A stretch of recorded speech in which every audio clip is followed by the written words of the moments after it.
Well, here we are at Carver Academy in San Antonio with David Robinson from the grade class of 1987 and our superintendent, Vice Admiral Michael Miller from the grade class of 74. It's great to be with you guys today. Well, thank you.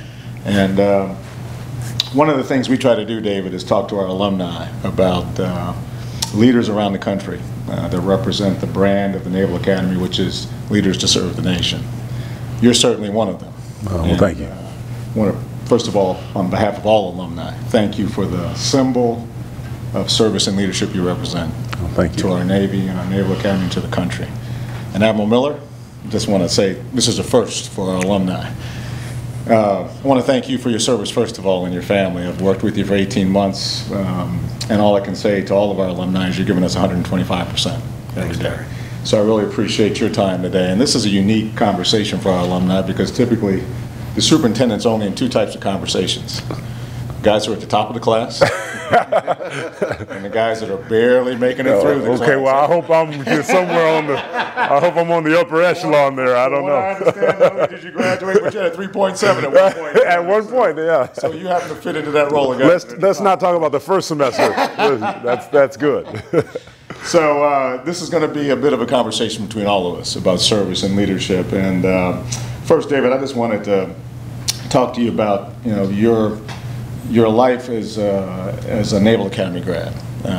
Many people talk to you about your MBA career and your life as an Olympian, but I'd like to first of all figure out why you came to the Naval Academy, what the motivations were, and how those principles have set you on a path to where you are today. Well, simply, I mean, the Naval Academy was one of the best engineering schools in the country, and for me as a math, kind of a science guy, that appealed to me. I said, I want to go to a great school that challenges me academically.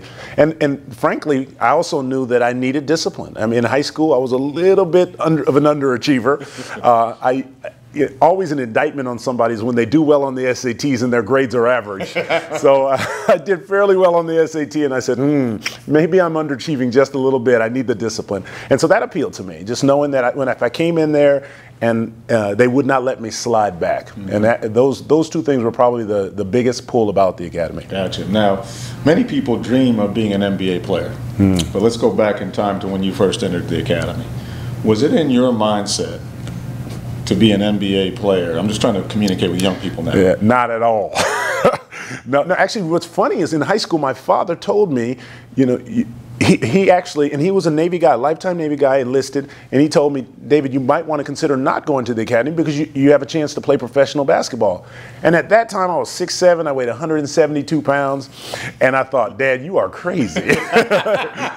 There is no way I'm going to be able to go play with those big guys. And within 2 years, I had grown 6 inches and gained 60 pounds. Right. So, by the time I was a junior, I was over 7 feet tall, and it became a real possibility.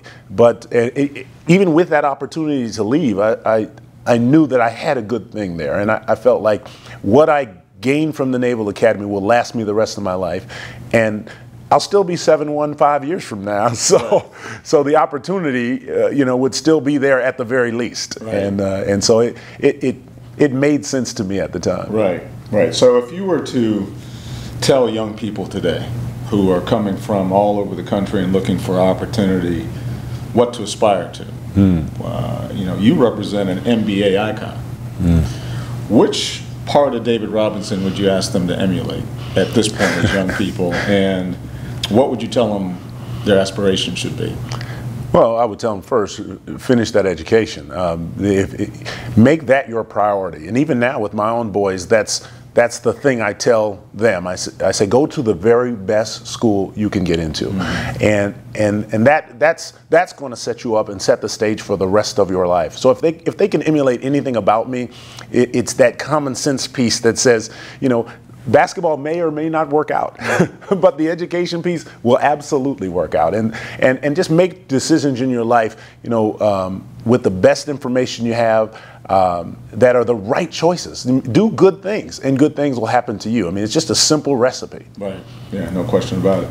Sue, you've been all around the world in your service, and you've come back to the Academy. But I'm curious, now that you're 18 months on board, And here we are with David Robinson. You probably were aware of him before you became Sue. I was. It's true. Give me your impressions of what you thought David represented to the Navy or the Naval Academy as an alum, or to the country from your perspective as an admiral and a leader of fleet sailors and flyers and Marines. And then give us a sense, now that you're Sup, of what someone like David represents to you as Superintendent. Well, you know, it's fascinating. Of course, everybody knows the Admiral. He's an international icon. It's funny coming from the Admiral. Doesn't seem to have the same punch now. Right, there'll be a little competition in this interview.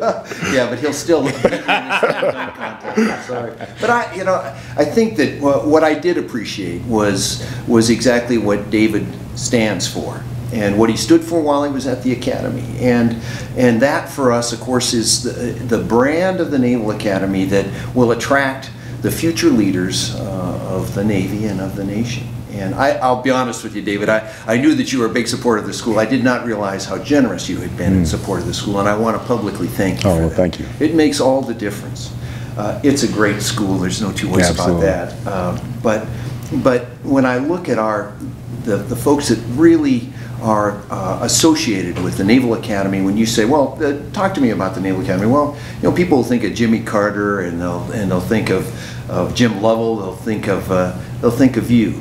And I think that if we are doing this right, that the students that we'll produce will in fact be those that will shape this future generation, the people that will not stand idly by and allow either the nation's security or the vector that the nation's on and just and sit there and accept it. You have been such a role model for athletes. You've been a tremendous role model for the Naval Academy alumni, and I think that, you know, there's celebrities everywhere, and you are certainly a celebrity. But it's what you do with that celebrity. Absolutely. And you've at least in my humble opinion, and that of millions of others, you've represented the school so admirably. So Thank you, sir. Admiral as an appropriate. Speaking of Admiral, not that you don't deserve respect, Dave, but how did you acquire the moniker? Yeah, Admiral? Where did that come from? Of course, you love it because I've seen you. I do love it. I do love it. I do love it. Tell me how it all started. Well, you know, when I was in school is actually when it started. We were playing the NCAA tournament, and I think Brent Musburger was doing our NCAA game against Syracuse, and kept saying on national television, "Oh, the Admiral scores again." And so when I got back to the Academy, all the guys were joking around calling me the Admiral. so it was very uncomfortable at that time at school, but once I got out of school, and all the Navy guys, I mean not the Navy, but the athletes, all the Spurs guys loved it. They just thought it was the best nickname ever. And so it just stuck. It was, man, I love it. It's such a sign of respect, a sign of honor, of dignity, and you know, it's something it makes you stand up taller, and that's what I've always loved about that nickname. So it works well, except when I'm in the presence of a real athlete. Everybody has a boss. So speaking of the Naval Academy and your moniker as Admiral, can you give me a sense of how the Naval Academy set a standard for your style and your personality as you went into the NBA and represented the country as an Olympian? I think it'd be interesting for people to understand your views on how that shaped your life. It had a tremendous impact on me. Coming, like I said, I came a little bit undisciplined. My father got me well prepared academically, and even as a kid, he had me studying the dictionary and always pushing myself to achieve. But that discipline really comes from inside. And so, getting to the academy and then them showing me how to discipline my day, how to structure the day, how to be efficient and effective. When you get there, 20 minutes seems like a blink of an eye. And then by the end of plebe summer, 20 seconds seems like an eternity. Oh, absolutely. And so, somebody tells you have 2 minutes to get across campus, you think, oh, 2 minutes, I can almost take a nap. So it really is a change of perspective. And so it set that tone for me. And when I came to the NBA, I was so much more intense and aggressive, and I had so much more initiative. I said, well, I have a responsibility to this team to perform. I will get myself ready for the season. And then you're surprised when you get out in the real world and you find out everybody doesn't have that attitude. You know, you're making a lot of money, but you're going to not work out, you're going to not eat, you're going to come to camp out of shape. I can't believe that. You know, that's it didn't even register in my head that I wouldn't come prepared. And so it just gives you such a head start in the world. And for me, the discipline just allowed me to be successful. You could never predict being a Hall of Fame player, but it sure got me off to a good start, because every season that came around, I knew my responsibility, and maybe somebody's life didn't depend on it like it might be in the military, but somebody's livelihood was depending on me performing. And so I took that responsibility very seriously. And you know, even little things like standing at attention when I hear the national anthem. And I hear so many people comment about that, and I think, well, doesn't everybody stand at attention? You know, but that's, you know, that's what we do at the Naval Academy. And so, you know, it's amazing how little things leave an impact with people and leave a trail. And the Academy has given me such a great reputation and a respect, I think, in people's eyes. So it's something I felt like I've had to live up to. Yeah, good for you. Well, you know, we appreciate it. Again, I just tell you as alumni to see your body of work and your consistent discipline has been an honor to witness.